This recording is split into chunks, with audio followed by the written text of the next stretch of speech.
This video will talk about economic nationalism and globalization. Uh, Made in America sounds great. I think it's good politics. But, uh, the problem I have with made in America only, as far as consumer choice is, what if made in America is not as good as some of the foreign made products? So let me give you an example. In the 1970s, the big trade uh, discussion was with Japan. Everything was made in Japan.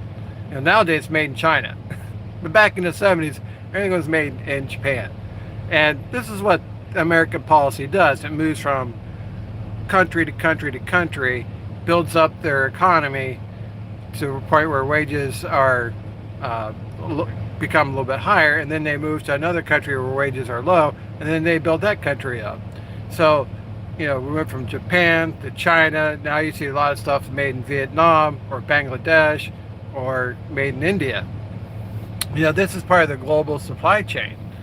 And as owner operators, truck drivers, we're looking at buying trucks, and we're not immune to this idea of things being made outside the United States. The Freightliner Cascadia is assembled in Mexico. Probably a lot of parts from several other countries outside the United States, China included. All this cheap manufacturing brought into Mexico, assembled in Mexico, and then those trucks are driven or hauled across the border and sold in the United States. And then, American truckers buy trucks made in Mexico. Is that right or wrong? Well, perhaps it is, maybe not. It gets very complicated. The big disadvantage American manufacturing has is our own social safety net, Medicare, Medicaid. These are expensive programs that employers pay. The employer portion is 7.5%, and then the employee pays 7.5%. So together, the employer and employee pay 15% into Social Security and Medicare. You're like, oh, that's fair. They both share the burden of Social Security and Medicare. However, when you take that manufacturing outside the United States, they don't pay any of that. So that was a big disadvantage of making product in the United States. The other thing with making product in the United States was quality. Many times the American approach to manufacturing was make it cheap, make it available to the masses, at a very low price. So you get, for example, automobiles that only last 3 years, versus if you were to buy a Honda that might have been made in Japan, that thing would last 10 years. So here we see, a competitive, part of this, manufacturing is based on quality, not necessarily based on price. A lot of times foreign-made products are higher quality than American-made products. And American-made products are more expensive because of things like Social Security and Medicare. Plus trade unions. Other countries don't have trade unions. Trade unions are known in the United States as building the middle class. If it wasn't for trade unions, there'd be no middle class. These are the blue collar jobs that built America. These are welders, pipe fitters, mechanics, plumbers, electricians, truck drivers, skilled trades, blue collar jobs often have trade unions. Foreign countries sometimes outlaw trade unions. They have what's often referred to as slave labor or child labor laws. Other countries don't have child labor laws. So you get very cheap product made in foreign countries brought into the United States. Now you could say, you could argue that we should only have American-made products, and that's a strong argument. And I'm not going to say what's better, but if you look at it from a consumer standpoint, what does the consumer want? The consumer wants low price, high quality. They're looking for value for their dollar what they purchase. And when we think about American made only, they often say, well, I'd rather drive a Mercedes than a Chevrolet. you know, uh, is that right or wrong? Only the consumer can decide what's best for themselves. What's best for their budget. They may prefer a more expensive vehicle that's known for quality and reliability over something that may be overpriced. If you go look at a Chevy pickup truck, the prices are enormous. A brand new Chevy Silverado, you're looking, depending on the package you get, you could be spending $50,000 to $75,000 for a brand new pickup truck. Who could afford that? That's more than a Class 8 semi truck for a used one. It's like I look at a new Silverado, I'm like, well, I could get into a newer Cascadia for that price, and the Cascadia will make me money. That Silverado ain't going to make me no money, So this is the idea of, what do you do? Are you more economic nationalism, where you're only going to make an American-made, product? You're only going to buy, vehicles that are made in America? Or are you going to buy only trucks that are made in America, like Peterbilt, Kenworth? Those are made in America. Mack, Mack is made in America. They're owned by Volvo, which is a European country. I think Scandinavia or something like that. So you look at Daimler, Chrysler, Daimler North America, that includes, products made in Mexico. So this idea of buying American only really becomes, somewhat, a head scratcher. It's like, what do? You want to support American jobs and American middle class, but as a business person, because as owner operator, you're a business person. You're not just a truck driver. You look at that and you say, well, what truck is the most value for the dollar? You look at that foreign-made Cascadia that gets over 8 miles per gallon, and you compare that to some of the American-made trucks, and you look at that warranty. The warranty of Freightliner is excellent. So this becomes really, really tough. This really challenges your values. It's like, are you going to support American-made only, or are you going to make your decision based on dollars and cents business approach? Say, look, I'd like to buy American, but the best truck for my needs is not made in America. And that's a challenge. So let's, what's the advantages of having globalization? If we're looking at jobs, you're thinking, okay, I'll buy made in America. That's good for jobs, but globalization is also good for jobs, because that product has to be brought in from overseas into the ports. Those port workers are jobs.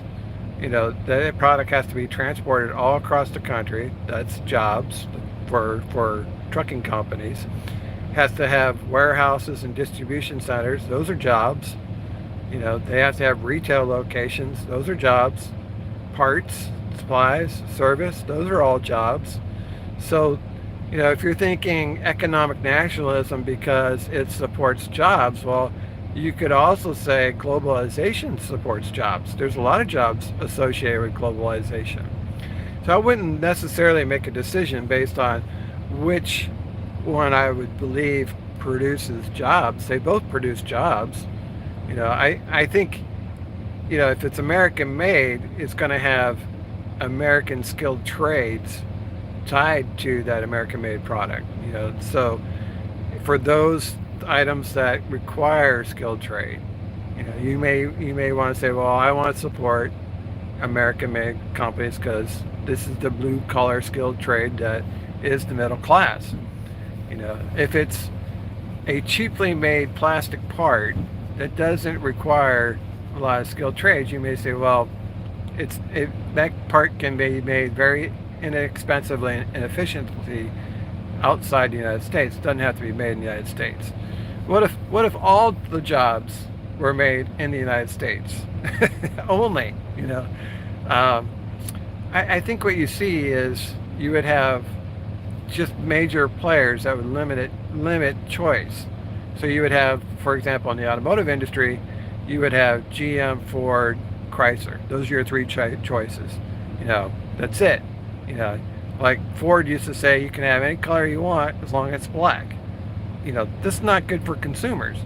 So what's good for consumers is a wide variety of choices at low price and different levels of quality.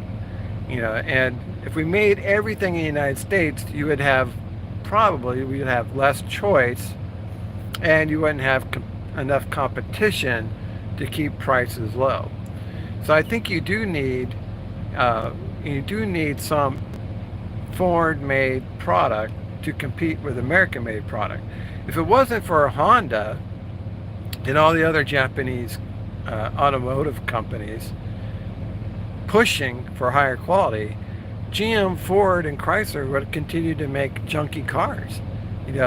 What happened was the competition forced them to make better cars. If Chevrolet wants to compete with Honda, they're going to have to get better at making better cars, because people were making decisions based on quality. They're looking at that Honda, like the Honda Accord. It's like one of the top selling cars in American history. How can the Chevy compete with Honda? They're going to have to get better. Competition drives innovation, drives to better and better products for the consumer. Chevrolet keeps raising their prices on pickups. Ford too. Ford's just as bad. More and more consumers are going to start looking at alternatives. It's just like, it's the value for the dollar there. Can you buy a foreign-made pickup truck that has a lower price, maybe just as good as reliability? The thing is, a lot of American companies have brand recognition. When I tell you it's a Chevy Silverado, that's a brand. If I say Peterbilt, that's a brand. Kenworth, that's a brand. And you pay for that brand. Are you getting better quality? You could put these trucks side by side, a Cascadia against a Peterbilt, 579 versus a Cascadia, and decide which truck is better. You could make strong arguments for both. But I think the end goal should be consumer choice. It should be the individual consumer decides what's the best product. Maybe it's American made, maybe it's foreign made, maybe it's a better value for the dollar to recognize globalization for what it is and say, look, I'd like to buy American made, but this foreign made truck is a better truck. And for my business needs, I need to make business decisions, not decisions based on emotional attachment to American made only product. It would be nice if the American made product was the highest quality and a lowest price, but that's kind of asking too much. And I think it comes back to the social safety net that the United States has, that other countries do not have. The United States has Social Security and Medicare. The United States has trade unions. Foreign companies don't have these things. And a lot of times it seems like these are unfair trade practices, that the American worker cannot compete with slave labor or child labor. The other countries don't have to comply with environmental laws or labor laws. And it puts the American worker at an uneven playing field. I don't disagree with that. There's a lot of strong arguments to support why manufacturing in the United States is more difficult than it is in outside, other countries. You know, China's kicking our butt in manufacturing. Then if China is built up, they move it to Vietnam. Then they move it to India. But they're not moving necessarily to the United States. And you wonder, why is that? Well, it's because we have more rules and regulations that companies have to comply with. There's a cost associated with that. And then they look at profit. I'm not against companies making a profit. I have to make a profit to stay in business. They have to make a profit to stay in business. They have Wall Street investors, and the investors want good returns on their investment. So I think global supply chains try to create the most value, sourcing materials and products and labor globally, but it really has an impact on the middle class within the United States. And I think this is the idea that tariffs could be the solution. Perhaps, time will tell. Only history can judge whether or not tariffs are the right approach or not. Often it has to sink in. It has to be 20 years later they go back and look at it and say, okay, was it effective or not? It doesn't help you when you're in the middle of it. You can't wait 20 years to decide whether it's good policy or bad policy. But the idea of tariffs is to protect the blue collar worker. That we don't have a level playing field. Tariffs are supposed to be the cure or the solution to create a level playing field. As a small business owner, is that good or bad? Well, it depends. Are we going to have less choice because of tariffs? Are we going to have higher prices and lower quality? These are things you have to think about. It's like, well, I support tariffs. Okay, well, that means you may have less choice. If you support globalization, you would have more choice of foreign-made products versus American-made products. If we only left it to GM, Ford, and Chrysler to produce cars, you would probably have less choice, less quality. So there are solutions for that. These foreign-made companies can build plants in the United States. Mercedes-Benz does that in Alabama. That's great. You can buy a foreign-made or a foreign owned car that's made in the United States, but still has high quality and supports the middle class blue collar jobs. I think that would be more of a win-win solution rather than having the cars made in Europe and then brought over and then sold in the United States. That's kind of like a win-lose situation. Blue collar workers win in Europe, but they lose in America. But I think globalization produces a lot of jobs in the supply chain. However, those jobs aren't as high paying as blue collar manufacturing jobs. The warehouse worker doesn't make as much as the assembly line worker. And we think about, okay, these people all have to pay into Social Security and Medicare, which is fine, but if you're only making $10 an hour, that's less money going into Social Security and Medicare than if the guy's making $35 an hour.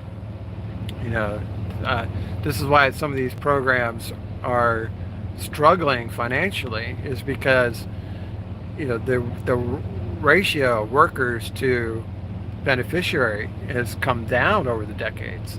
When the programs were first initiated, there was a high number of workers supporting each retiree, but over the decades, the number of workers supporting the retirees has declined. Workers declined, the retirees went up, and then these programs suffer financially, and the money is just not coming in.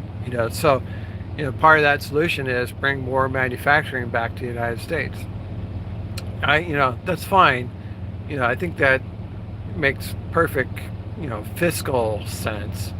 But as a consumer, our choice is going to be limited and its quality going to go down. All right, guys, that's all I got for you. Thanks for watching. We'll see you on the internet.